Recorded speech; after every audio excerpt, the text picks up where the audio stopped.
They're from an area of our city, up in the northern area of our city.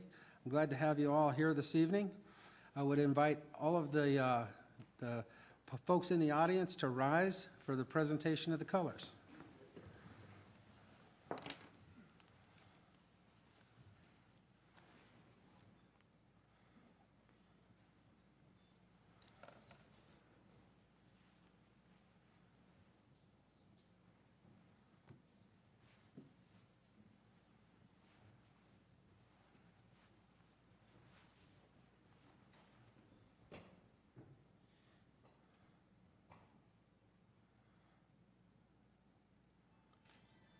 Would you guys like to lead us into the Pledge of Allegiance, please? Pledge allegiance to the flag of the United States of America and to the republic for which it stands, one nation, under God, indivisible, with liberty and justice for all.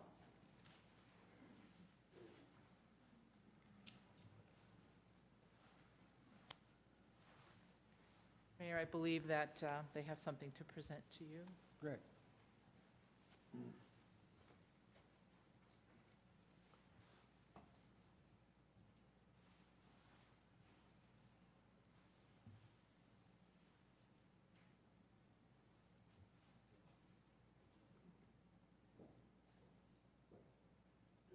Mr. Mayor, on behalf of Cub Scout Pack Circle 7 out of Commerce City, Colorado, I'd like to present you this plaque for giving us the flag of the state of Colorado, helping us out and all that you do for us. Absolutely. Now I'd like to ask my council to come down and join me with these young men, because the city gave the flag to the PAC so that they had a Colorado state flag so that they could do these presentations. And I want to make sure that the council is recognized as well. Come on down, let's take a photo with these boys. Is this all the boys that are here this evening? Yes, sir. Great. Get up here by you guys. We'll take a picture. I want you to be in front, okay?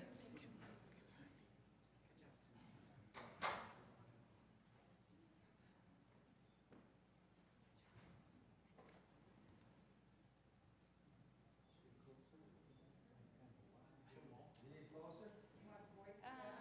If you guys could get closer, that would be great. You guys, two flags go right next to each other. They're not supposed to be that close together, but.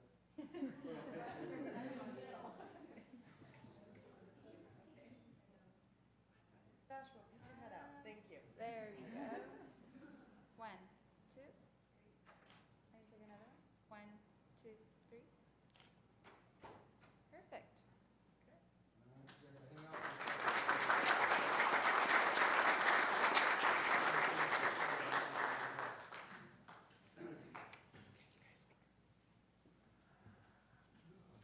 Flags first.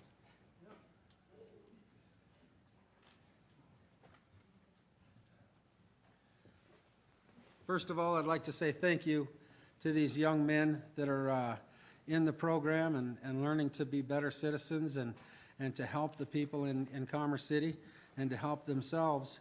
I did have the honor of going to Cherry Creek State Park and giving them the Colorado flag, which they didn't have, which Commerce City provided for them. And I also want to make sure that not only your group, but any Cub Scout group or Girl Scout group that wants to participate with Commerce City is welcome any night we have a council meeting to come and provide us with the honor of presenting the colors at our council meeting. So thank you all for everything you're doing for your part in the community.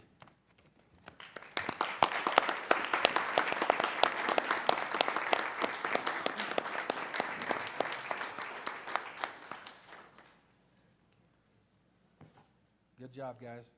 Thank you.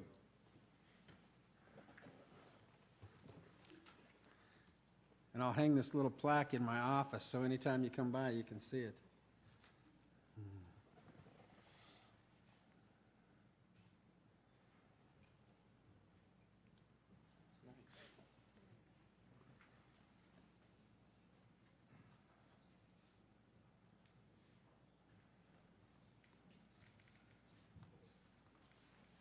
Thank you, everyone. Next item, I would like the staff to go ahead and allow the audience to introduce themselves. Pam Spratler. Betty Thomas. Danny Thomas. Trudy Smith, Kemp Neighborhood Association. Paul Solano. Harvest Thomas.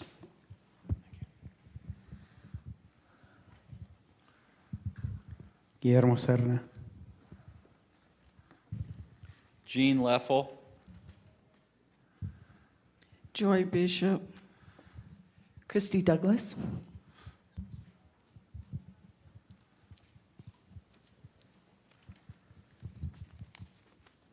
Andreas Anderson. Blaine Sherman. Angel Anderson. Mike Brown, Parks and Recreation. Darren Sterling, City Engineer. Larry Woog, Police Department. Chuck Sonnier, Police Department. Rouse Sibley, Police Department. Dave Munoz, Police Department. Chuck Baker, Police Department. Mizraim Cordero, Intergovernmental Relations. Bill Clace. John Howard, Information Technology.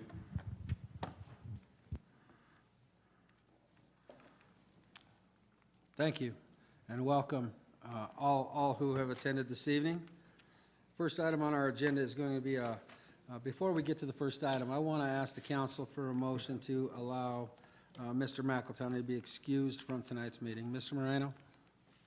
Move to excuse Councilman McEldowney. Thank you. Mr. Douglas? Second. A motion and a second to excuse Mr. McEldowney from tonight's council meeting. All those in favor signify by saying aye. Aye. Opposed, say nay. Mr. McEldowney is excused. First item on the agenda is proclamations and recognitions. And I have a proclamation here. If I could get Mr. Howard to step forward to the podium, please.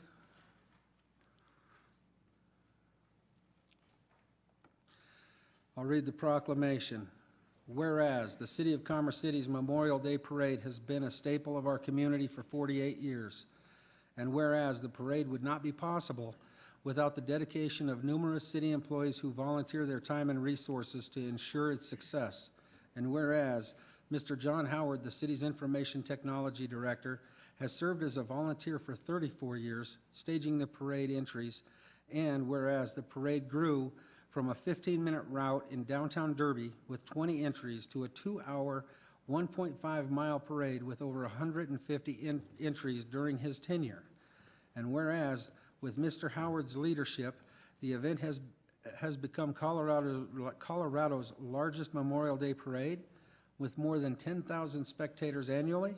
And whereas Mr. Howard is retiring this year from his volunteer position to again enjoy the Memorial Day holiday with his family. Now therefore, on behalf of the City Council, I hereby honor John Howard for 34 years of dedication to Commerce City's annual Memorial Day Parade and helping to build a quality community for a lifetime. What are the council's desires? Mr. Moreno. Move to approve the proclamation. Mr. Bullock. Second. I have a motion and a second to approve the proclamation. All those in favor signify by saying aye. Aye. Those opposed say nay. Proclamation is approved.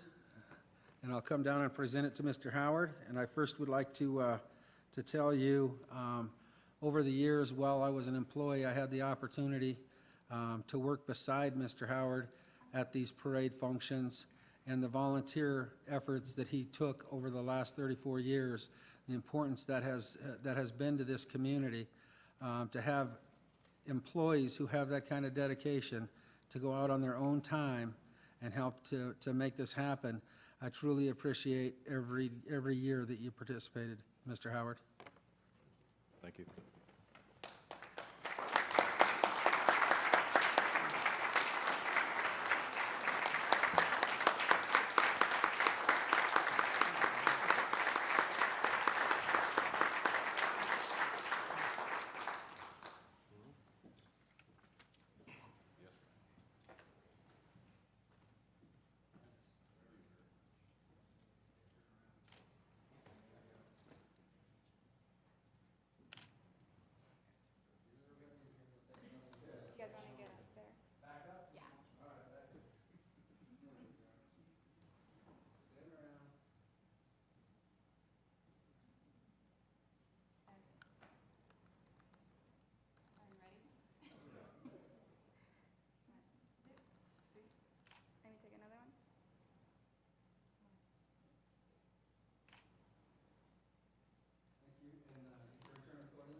I guess the first thing I'd like to say, it's kind of a clarification. 34 years ago, it wasn't really volunteering.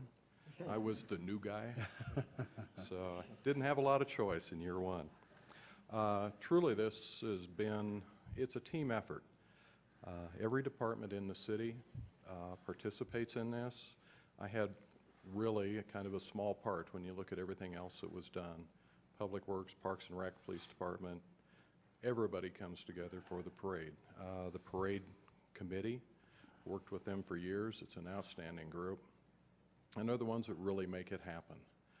This year we added something new where we had more citizen input. And once again, we had members of City Council that worked with us directly. So I'd like to thank Councilman Moreno and Councilwoman Elliott for working with us this year. You can't believe how much that helps. So I hope that continues. It's a tremendous benefit. And lastly, I just wanted to thank the city for the opportunity to do this. It's a lot of work, but every year you get a lot of pride and a lot of joy out of doing this. So, and there's great things to come, I'm sure. So thank you very much. Thank you.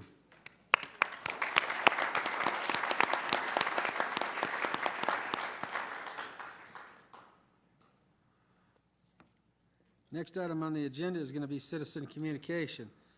Please remember that you have a 3-minute opportunity, and when I call your name and you come up to the podium, state your name and address for the record. First, I'll call Trudy Smith.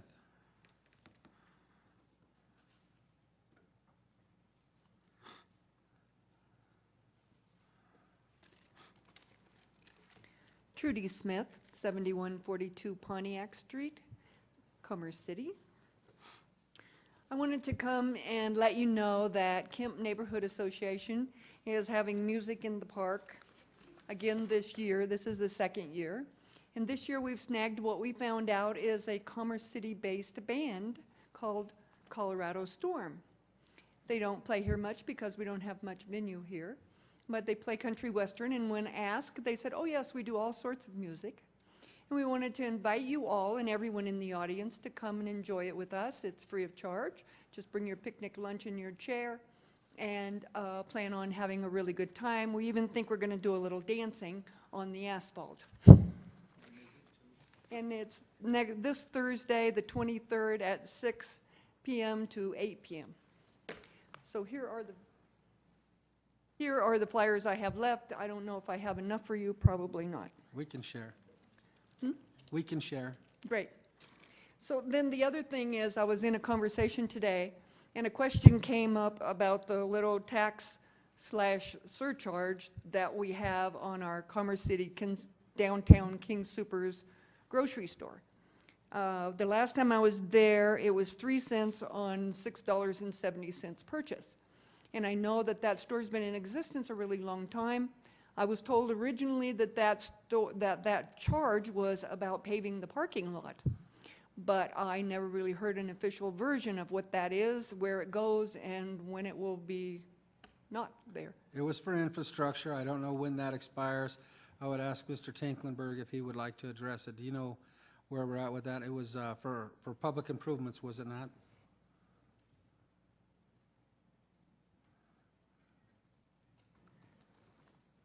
Yes, sir.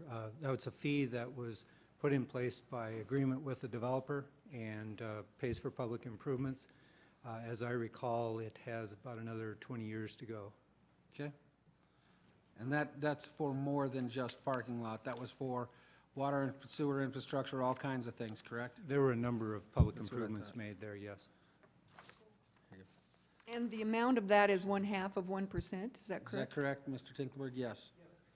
Thank you very much. 1/2 of 1%. Thank you. Excuse me, Mr. Douglas? What's the total amount as far as collection? Do you know what the total of that is and what we're collecting?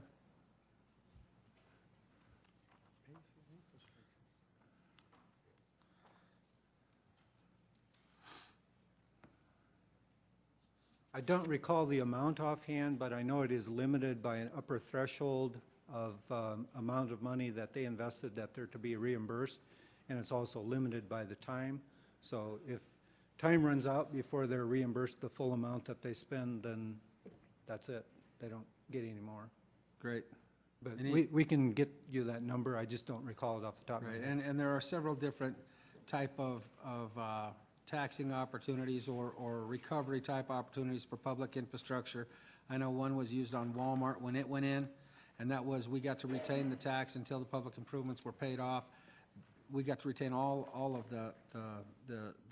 their tax, correct? After, yeah, once they made their Once they made- improvements. Right, yes. once they made their improvements, we let them keep the tax to make the improvements, and then we got it, but it only took a couple of years at Yes. the rate they were going. Right. The difference between what was in place on Walmart and this is actually a public improvement fee that is imposed similar to the sales tax. Correct. However, once it expires, then it does not come to the city. It just goes to reimburse for those public improvements that the developer made. Right. Okay, thank you. I just wanted everybody else to understand it a little better. Sure. Any other questions before we move on with what was brought before us by Ms. Smith? No? Okay. Next person is Paul Solano.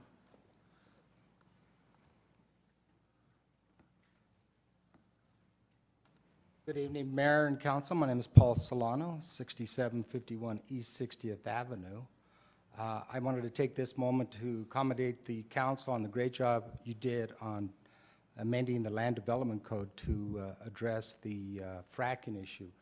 I'm a candidate for RTD Board of Directors, District K, and in my petitioning to get on the ballot, I did talk to a lot of citizens that really had a lot of good things to say about this council. And one other issue that they were real concerned about is the transportation needs of Adams County and how Adams County's been left out of the bargaining table. And, well, it's obvious that yesterday's paper in the front pages, they talked about the North Corridor, how Adams County's pretty much been left out. But anyway, I just wanted to take this moment to accommodate council, mayor. Great job. Thank you. Thank you. And you know, I'd like to say good luck with your endeavors for the K seat on RTD. We've talked quite a bit with RTD. We are frustrated, as well as many of the other communities in the Northeast, that a lot of our portion has went south, and we've got pushed back on getting the improvements for the fast tracks to come into our area. However, what we have been asking for, and what I asked your predecessor for, is to, at least with the monies that you have, help us to increase our RTD service in our community and increase the stop opportunities and the turnaround opportunities so that our residents have the transportation needs necessary. So I will further be talking to you about that if you get elected to RTD. I appreciate that. And in the event, and hopefully I will very much so take the concerns of Commerce City. I was born and raised in Commerce City. My heart's in Commerce City, but have a good evening. Great. Thank you for coming in.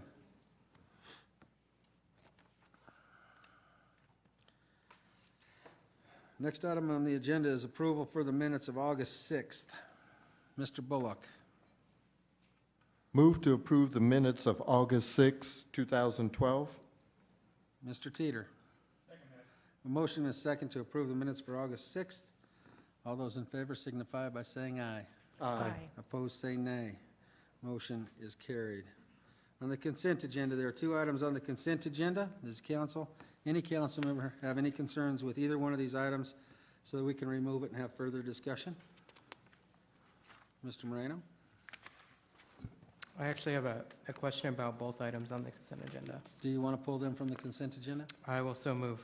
Okay, is there a second to remove these items from the consent agenda? Mr. Mayor, we don't need to vote. It No, just takes just the all- member then it just indicating that is. their desire to do that. They are removed. Let's take each item individually then. First item will be Resolution 2012-55, approving City of Lone Tree request for affiliate membership on the E470 Authority. What are the desires of council? Mr. Moreno? I'll wait for the question. Wait for discussion. Mr. Bullock? Move to approve Resolution 2012-55. Okay. Is there a second? Mr. Benson? Second the motion. I have a motion and a second to approve Resolution 2012-55. We'll go to discussion. Mr. Moreno. Yeah, just a question for staff. It says in the resolution that Lone Tree is petitioning to join the E470 board as an affiliate member, so they won't have voting rights. Are they, though, is there a financial contribution that that Lone Tree will be committing? I'll address that, and perhaps Councilman Benson wants to add to this since he's the council representative. There is a membership fee for joining, and that's $12,500, and Lone Tree will be paying that. Lone Tree was not incorporated when E470 originally was organized, and for that reason, obviously, they were not eligible to be members when the organization was first put into existence. And the organization has been operating for some period of time, and of course, the fees have been paid for that membership. And now, if Lone Tree becomes a member, they're agreeing to become a member without vote. That's the significance of being an affiliate, and they're satisfied with that, with just paying the initial affiliate membership fee. Okay, thank you. Mr. Benson. Well, I agree with what Bob said. The 12.5 is half of the normal membership fee. In other words, there's 5 cities and 3 counties, and all of us had to pay $25,000, but for the affiliate members, it's half of that. You know, the other affiliate members are like RTD, Dr. Cog, Northwest Parkway, I think even Well County, although that person hardly ever shows up. But they don't, they're just ex officio members, you might say, and they have no vote. The only 8 people who can vote are the representatives of the 5 cities and 3 counties. They can talk and discuss any matter that comes up before the board, but that's what they want to do. They recently annexed a portion of property that's immediately adjacent to E470. And so this caused them to be a little more interested in it. I mean, the 5 cities right now are Parker, Aurora, Commerce City, Brighton, and, gosh, I can't remember. Brighton, Commerce, Aurora. Did I say Aurora? Thornton, right. Thanks for that clarification. Okay. Sorry. I don't know that there are any other cities that are affiliate members, but now that they've annexed in there, they wanted to have a place on the board. And the board voted unanimously to do that with the consent of the governing bodies of the members of the board, the voting members of the board. So that's why we're taking a vote on this. Okay. Seeing no further discussion, we can handle this with a voice vote, correct? Yes. All those in favor signify by saying aye. Aye. Opposed, say nay. Motion is carried. Next item on the... Excuse me, I believe the city attorney needs to read the title. Mr. Attorney, read the title. I'm trying Title to... of the resolution, Resolution 2012-55, resolution approving City of Lone Tree request for affiliate membership in E470 Public Highway Authority. Thank you. Next item is going to be Resolution 2012-63. What are the council's desires? Mr. Bullock.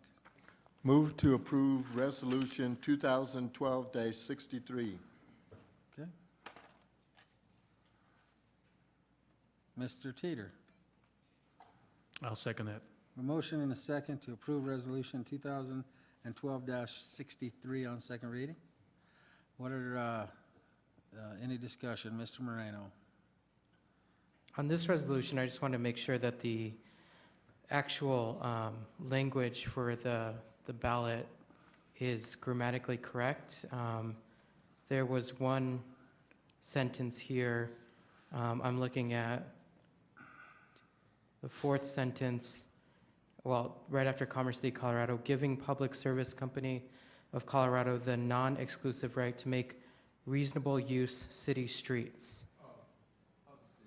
of city streets. That has been corrected. It just wasn't corrected for the agenda. Great, thank you. Is there any other discussion on this item? Seeing none, Mr. Attorney, will you read the title? I think, Title reads, Steve, Resolution did you have something? Because he's not up here. Hit your button there, Steve, make sure it comes up. All right, you're good. Mr. Thanks. Douglas. sorry about that.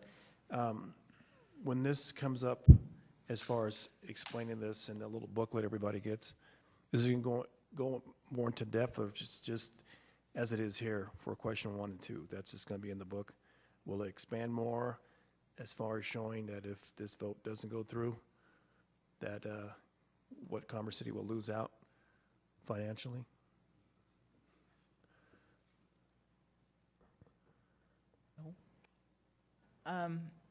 I'm going to let Mr. Gaylor handle the legal part of it, but once it's on the ballot, I believe that the city is very limited as to what they can, information that can be provided, and I believe that since this was a public service, this was Xcel Energy's, this is being done at Xcel Energy's request, I would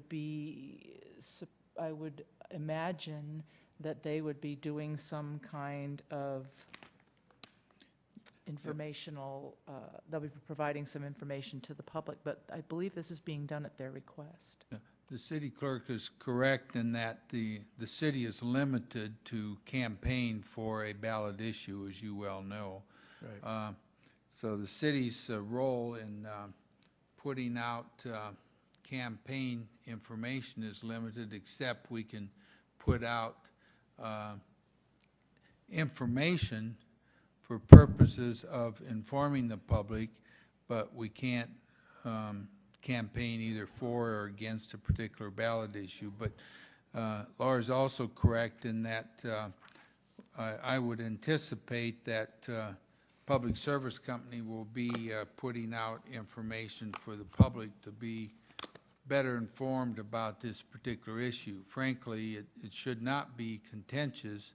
I would not anticipate opposition because it's to everyone's benefit to have a franchise agreement, because what it amounts to is that the franchise allows Public Service Company to use city rights-of-way and streets in payment of a fee to the city for that right to use. And the city has had a franchise with Public Service Company for a lot of years. Right. And it certainly would be to everyone's interest to have this franchise approved. Yes, that's right. All right, thank you. What else? Mr. Attorney, will you read the title, please?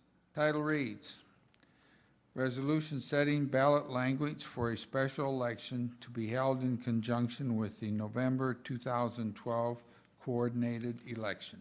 Thank you. All those in favor signify by saying aye. Aye. Opposed, say nay. Motion is carried. Next item on the agenda is our public hearing portion.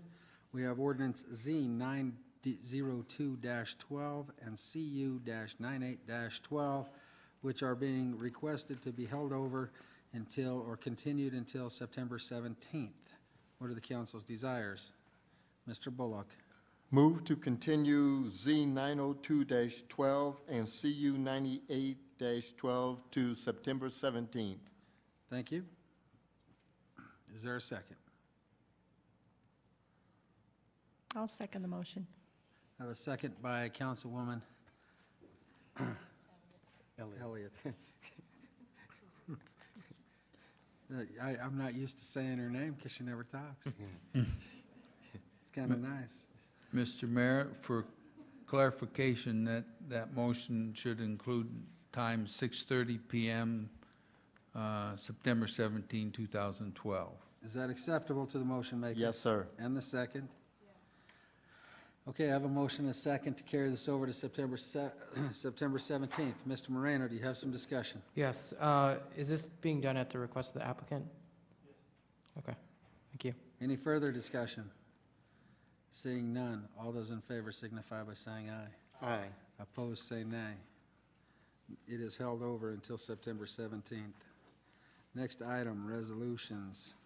We have Resolution 2012-57. What are the council's desires? Mr. Moreno?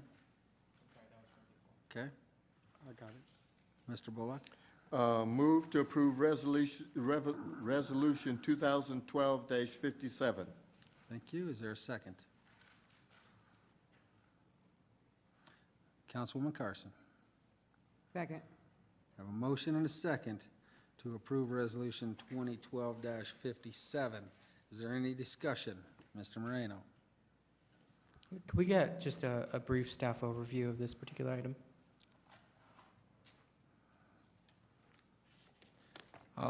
I was part of that discussion with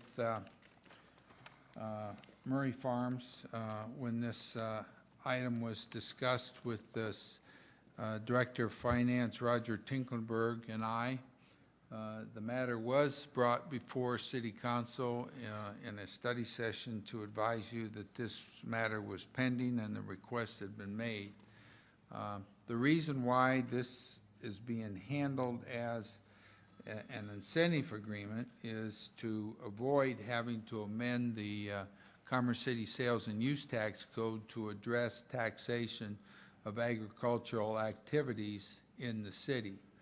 As it happens that this particular farm is owned by Murray Farms, and the tax code imposes a sales and use tax as well as a franchise fee on their operation. And in line with, I believe it was Councilwoman Carson's discussion at an earlier date on another issue, but also involving agriculture, this is sort of a carryover then of that discussion in order to give some special consideration to the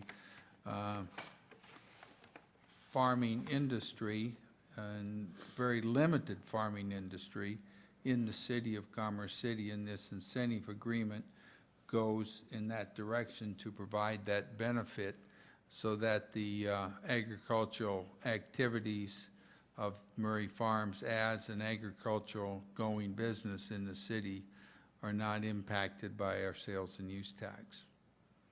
And that's really the synopsis and the basis for this agreement. Now I can get into the details of the agreement if you wish, but that's the reason for the agreement. Go ahead. Is this incentive agreement, is it available to other agricultural uses in the city, other agricultural producers? If we had another agricultural producer that came forward and requested some type of consideration, then an incentive agreement is handled on a case-by-case basis, and all factors involved in that application would then be considered, and if staff felt it was appropriate, we'd certainly give that due consideration and bring it before council with an incentive agreement likewise. The issue is that under the tax code, individual companies that are individuals who are responsible for paying the taxes are treated equally, uniformly. That's an underlying rule of administering that tax code. And so if an agricultural business similarly situated as Murray Farms